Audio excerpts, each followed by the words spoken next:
506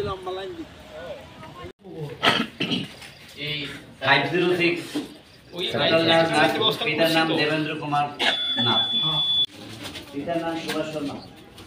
আজকে আপনারা ভোট প্রদান করলেন লোকসভা নির্বাচনকে কেন্দ্র করে প্রথম ভোট চলছে পশ্চিম ত্রিপুরা আসনে, কি প্রতিক্রিয়া?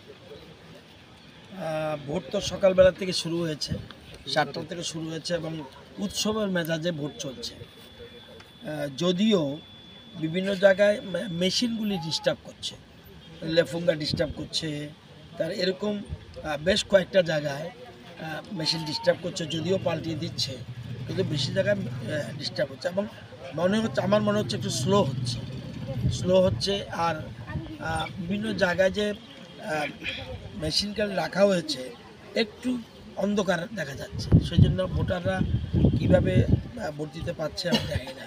কিন্তু এই আরও এরকম ক্লিয়ার থাকলে ভালো, যাতে লাইটটা থাকে, যাতে মানে বোঝা যায় যে চিহ্নগুলি তারা যেন সঠিকভাবে দিতে পারে।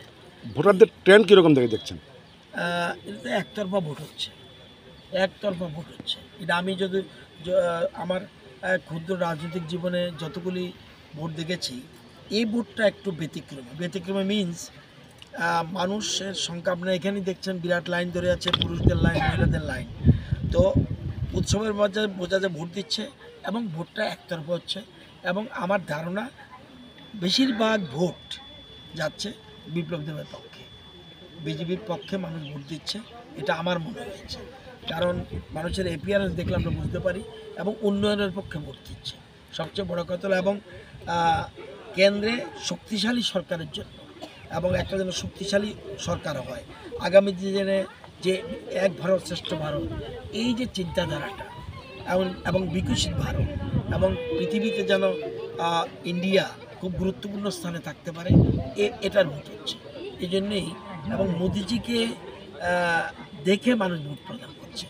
আমার ধারণা এই পশ্চিম ত্রিপুরা নির্বাচনী কেন্দ্রে বিরোধী যারা দাঁড়িয়েছে তাদের সকলের জামানত জব্দ হবে, এটা আমার ক্ষুদ্র অভিজ্ঞতা। এই যে ভোট কেন্দ্রগুলির মধ্যে যে সমস্যাগুলি রয়েছে আপনারা জানিয়েছেন কর্তৃপক্ষ? না, মেশিনগুলি যেগুলি পাল্টাচ্ছে, প্রশাসন ব্যবস্থা করছে, নির্বাচন কমিশনের দায়িত্ব হচ্ছে, সুতরাং স্টেট গভর্নমেন্ট ডাইরেক্টলি কিছু বলার নেই, কিন্তু করছে, ওরা সহযোগিতা করছে, টাইম টু টাইম যেখানে ডিস্টার্ব হচ্ছে পাল্টিয়ে দিচ্ছে।